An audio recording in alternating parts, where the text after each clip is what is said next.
Julio Iglesias, ahora con 81 años, ha renacido más de una vez. Cada vida que tocó, la convirtió en oro. Hoy exploraremos la historia de este hombre extraordinario de Madrid. Un atleta que una vez brilló en los campos de fútbol hasta que sus piernas lo traicionaron. Un cantante que conquistó el mundo sin tener la mejor voz ni formación musical. Y un artista que transformó el dolor en ovaciones de pie, vendiendo millones de discos en todo el mundo. Esta es la historia de un hombre cuya resiliencia desafió un accidente devastador, quien cantó junto a íconos como Frank Sinatra, Diana Ross y Charles Aznavour. Desde los récords Guinness hasta una riqueza inimaginable. El nombre de Julio Iglesias exige ser explorado con detenimiento. ¿Listo? Descubramos la vida de un hombre que convirtió cada obstáculo en un triunfo. La tragedia que lo cambió todo. Nacido el 23 de septiembre de 1943 en Madrid, Julio José Iglesias fue el primer hijo de Julio Iglesias Puga, un distinguido ginecólogo y cirujano gallego, y María del Rosario de la Cueva y Perignat. Su familia vivía en el acomodado barrio de Argüelles, donde las apariencias de riqueza ocultaban tensiones subyacentes.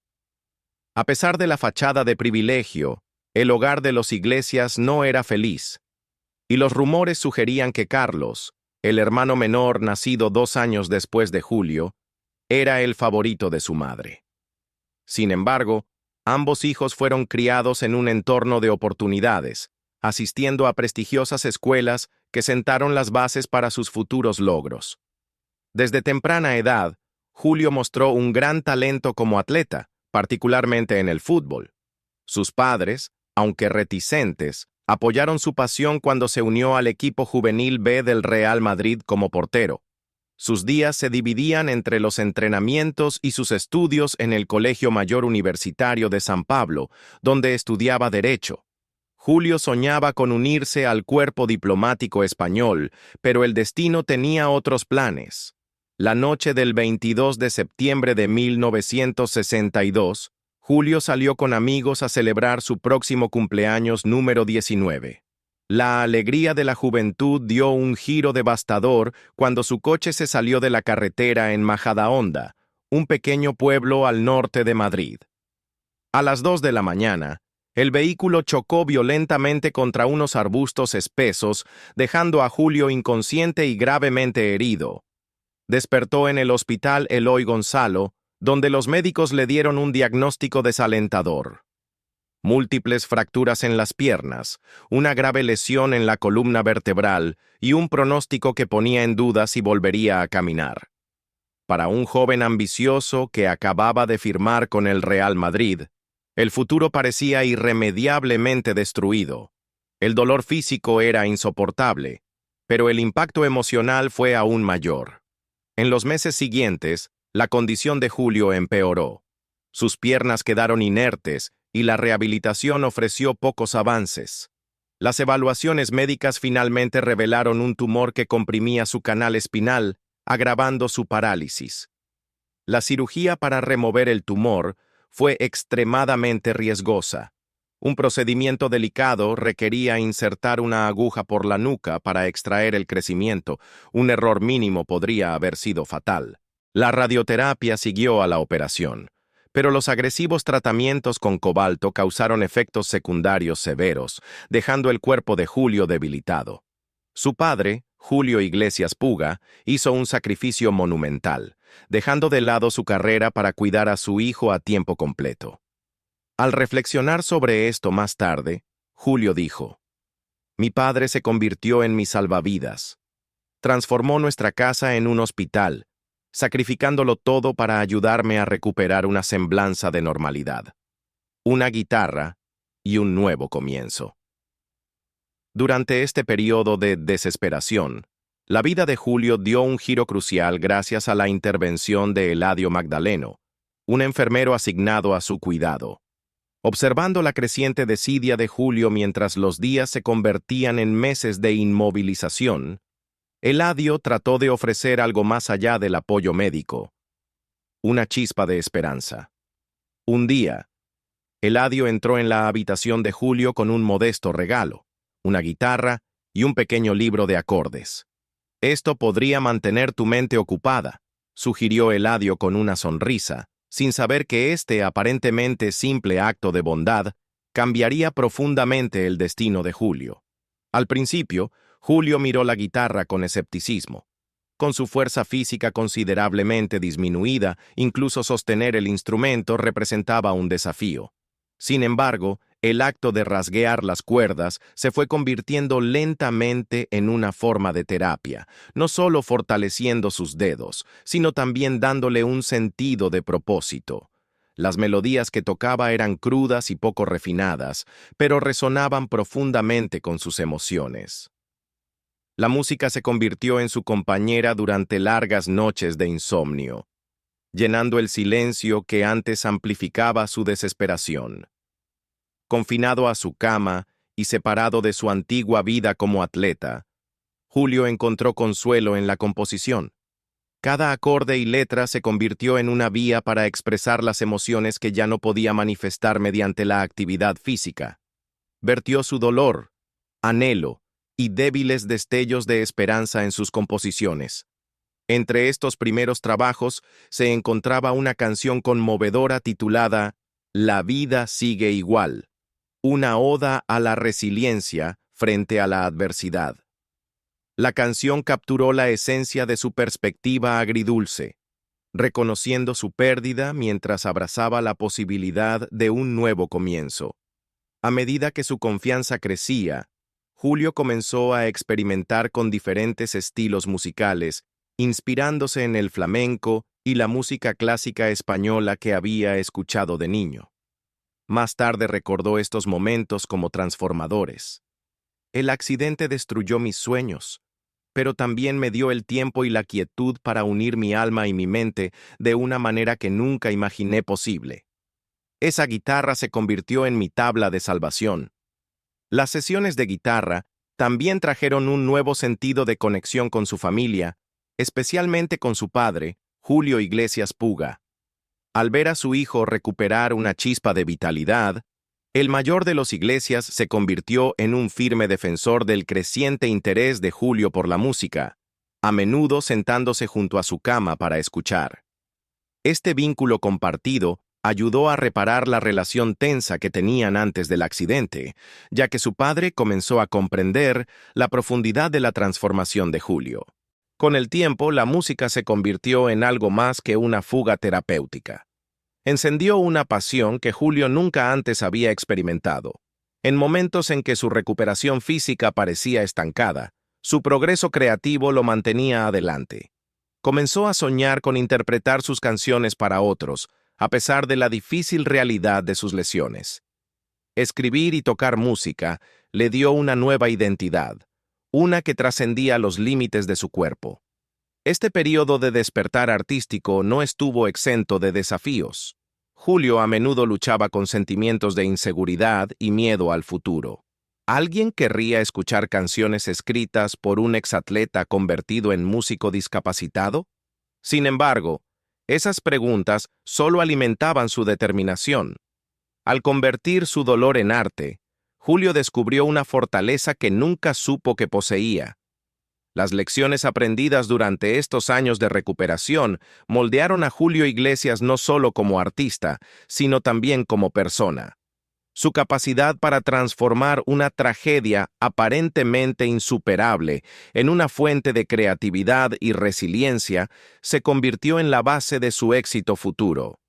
Al reflexionar sobre este tiempo, Julio solía decir: "No fue la música lo que me salvó, fue la decisión de seguir adelante, de encontrar belleza en los pedazos rotos de mi vida". Con su recuperación física avanzando lentamente, Julio enfrentó nuevos desafíos. Usando muletas y aparatos ortopédicos para moverse, luchaba con un profundo sentimiento de vergüenza. La música se convirtió en su consuelo. Durante los veranos en Peñíscola, un pintoresco pueblo costero, tocaba sus canciones en bares locales, actuando junto a otros músicos. Estas actuaciones íntimas perfeccionaron su habilidad y fortalecieron su confianza. Las sombras persistentes de su accidente. En 1967, después de años luchando con las secuelas del accidente, Julio Iglesias comenzó a reconstruir lo que quedaba de su vida destrozada. Su cuerpo, una vez fuerte y atlético, llevaba las cicatrices del trauma, y sus sueños de una carrera profesional en el fútbol habían sido irremediablemente destruidos. Sin embargo, bajo el peso de la desesperación, su padre lo alentó a dar un paso valiente hacia adelante. «Ve a Londres», le insistió. «Aprende inglés, enfréntate a tus miedos y supera tus inseguridades». Fue un destello de esperanza, un salvavidas para escapar de los límites de sus limitaciones. Julio aceptó, aunque su corazón seguía pesado de dudas. Londres era una ciudad de reinvención, un lugar donde los extraños venían a perderse y encontrar algo nuevo. Para Julio, era tanto alienante como vigorizante. Comenzó a cantar en pequeños pubs, y su voz llevaba la vulnerabilidad cruda de un hombre que buscaba propósito. Las habitaciones llenas de humo estaban a años luz de los campos de fútbol de su pasado, pero le ofrecían algo precioso: conexión. Fue en esos momentos, cantando para caras desconocidas, donde Julio encontró consuelo en la música que antes había sido solo un pasatiempo. Durante este tiempo, conoció a Gwendolyn Bolore, una joven cuya belleza parecía casi de otro mundo.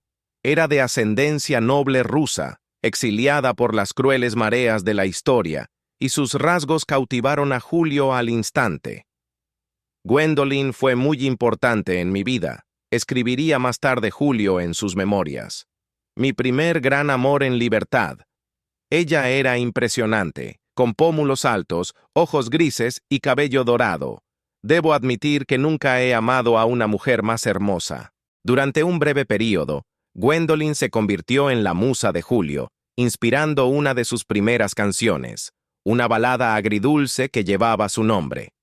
Ella trajo luz a sus días más oscuros, pero, como ocurre con muchos amores juveniles, su relación no estaba destinada a durar. En 1968, Julio regresó a España, llevando consigo una nueva determinación para hacer algo con su vida. La música, que antes era una distracción del dolor, se había convertido en su ancla. Cuando su canción La vida sigue igual fue seleccionada para el Festival Internacional de la Canción de Benidorm, parecía un paso en la dirección correcta. La canción era profundamente personal, una reflexión sobre la cruel imprevisibilidad de la vida. Sin embargo, Julio nunca había pensado en cantarla él mismo. Esa responsabilidad fue encomendada a un joven intérprete llamado Manolo Pelayo. El destino, siempre impredecible, intervino una vez más. Justo días antes del festival, Pelayo cayó enfermo de hepatitis y los organizadores recurrieron a Julio como reemplazo de última hora. Aterrorizado e inexperto, Julio aceptó a regañadientes. Nunca había cantado con una orquesta, nunca se había puesto bajo las luces del escenario, y la idea de presentarse frente a una audiencia en vivo lo llenaba de terror. Sin embargo, cuando llegó el momento, Julio puso su alma en la canción. Su voz temblaba de emoción. Cada nota era un testamento al dolor y la resiliencia que habían definido su camino. La actuación cautivó al público y a los jueces por igual, ganando el primer premio del festival. La victoria fue transformadora. De repente, el foco de atención que antes le parecía tan intimidante se convirtió en un lugar de poder. Columbia Records lo firmó rápidamente, reconociendo el talento crudo y la autenticidad de su voz. Su primer sencillo subió a la cima de las listas de música españolas, y Julio Iglesias, el exatleta que alguna vez estuvo confinado a una cama de hospital, era ahora una estrella en ascenso. Pero el éxito no vino sin sus desafíos. El dolor físico de sus heridas seguía siendo un compañero constante. Su cuerpo, debilitado por años de parálisis, requería plantillas especiales y ejercicios diarios para recuperar fuerza. Caminar por la calle seguía siendo una lucha, y conducir estaba fuera de discusión. ¿Por qué sigo sufriendo tanto? Zrenia solía preguntarse.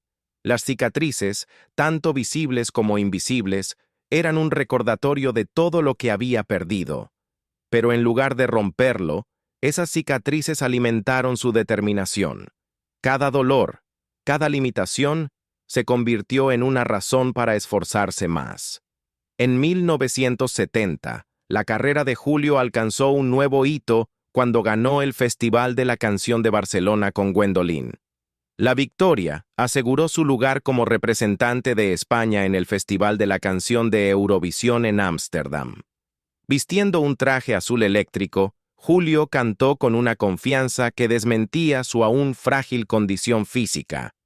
Aunque terminó en cuarto lugar, su actuación dejó una impresión duradera.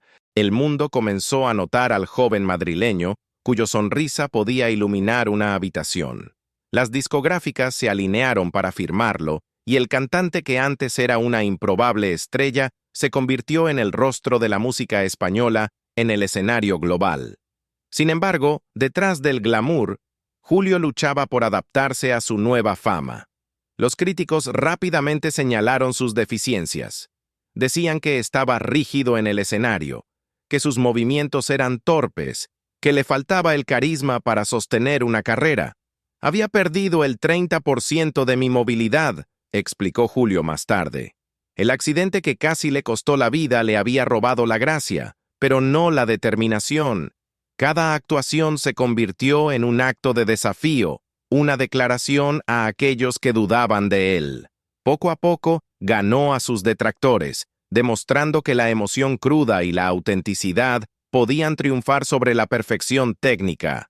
Con el éxito vino el amor y la familia. En los años 70, Julio se casó con Isabel Preisler, una mujer cuya elegancia y compostura coincidían con las suyas.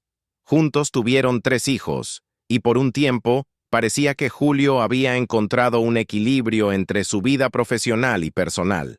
Sin embargo, el coste físico y emocional de su carrera era implacable. Los aplausos y los reconocimientos no podían borrar la memoria del accidente ni los años de dolor que siguieron. El ascenso de Julio a la fama no fue solo una historia de triunfo, sino también una de profunda tristeza. Cada hito estuvo marcado por la pérdida de la vida que alguna vez había imaginado. El futbolista que había soñado con la gloria en el campo se vio obligado a encontrar un nuevo camino, uno pavimentado con adversidad y sacrificio. Al reflexionar sobre su viaje, Julio dijo una vez: «La vida me quitó la habilidad para correr, pero me dio una voz que podría llegar al mundo». A medida que pasaron los años, la influencia de Julio en la música se volvió innegable. Sus canciones, llenas de anhelo y vulnerabilidad, resonaron con millones de personas en todo el mundo. Sin embargo, incluso cuando se encontraba bajo las luces brillantes de los escenarios internacionales, el dolor de su pasado seguía siendo un compañero constante. Era un recordatorio de lo frágil que podía ser la vida, de cómo un solo momento podía cambiarlo todo.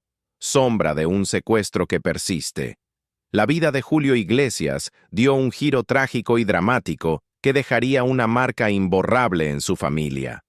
El año era 1981, y la creciente fama de Julio ya había consolidado su lugar como uno de los cantantes más exitosos del mundo. Sin embargo, detrás del glamour y la fama, se gestaba una tormenta que cambiaría su vida para siempre. Julio se había mudado a Miami en busca de penetrar en el mercado estadounidense. Viviendo en un apartamento modesto, se sumergió en la grabación de música.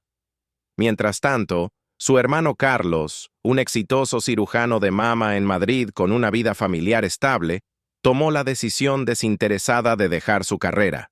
En 1979, Carlos se mudó a los Estados Unidos para apoyar a Julio como su manager. Juntos, aspiraban a lo más alto, y sus esfuerzos dieron frutos. Entre 1979 y 1982, Julio Iglesias se convirtió en el artista más vendido de los Estados Unidos y América Latina. La obsesión de Julio por dominar el inglés era un testamento de su determinación. Se recluyó en una casa en las montañas de California, practicando 10 horas al día con un joven tutor de inglés que no hablaba español. Sus esfuerzos implacables desconcertaron a los productores. Uno exclamó: «¡Pero este tipo no sabe cantar en inglés!». Julio les demostró que estaban equivocados. Sin embargo, su ascenso meteórico tuvo consecuencias no deseadas. La fama trajo no solo admiración, sino también peligro. El 29 de diciembre de 1981, la tragedia golpeó. El padre de Julio, el doctor Julio Iglesias Puga, un ginecólogo respetado conocido como Papuchi, fue secuestrado por el grupo terrorista vasco ETA. Esa mañana, el doctor Iglesias Puga salió de su casa en su Renault 5 azul metálico, con rumbo a su clínica. Nunca llegó. En su puerta, hombres que se hacían pasar por periodistas alemanes lo engañaron para que abriera. Lo obligaron a tomar sedantes, lo ataron y lo metieron en el maletero de un coche. La familia Iglesias fue lanzada al caos. El secuestro de alto perfil dominó los titulares.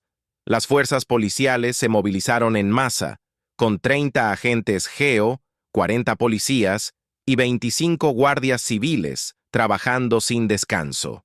El doctor Iglesias Puga fue mantenido cautivo durante 20 angustiosos días en una habitación sin ventanas y sin baño en Trasmoz, Zaragoza.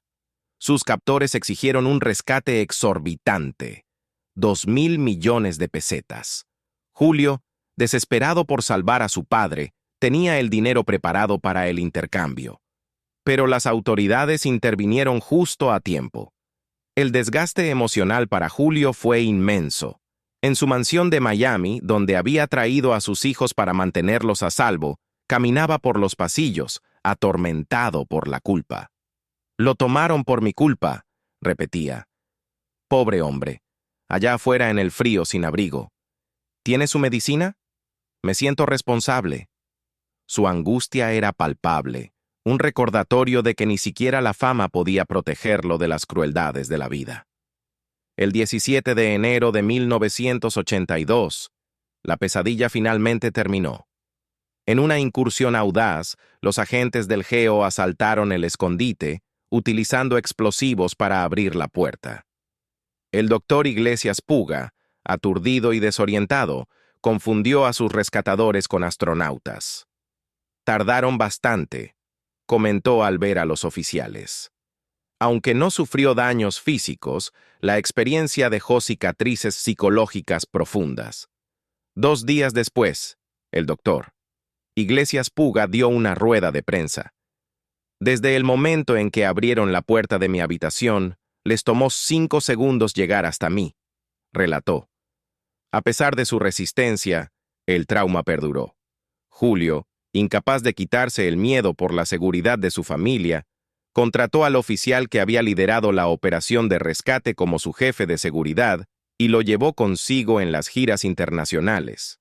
Años después, Julio reflexionaría sobre esos días oscuros. «Se necesita una fe inmensa para soportar 20 días de cautiverio», dijo alguna vez su padre. Para Julio, el evento subrayó la fragilidad de la vida y el precio de la fama.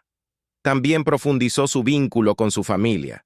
Se mudó permanentemente a Miami, asegurándose de que sus hijos pudieran crecer en un ambiente más seguro.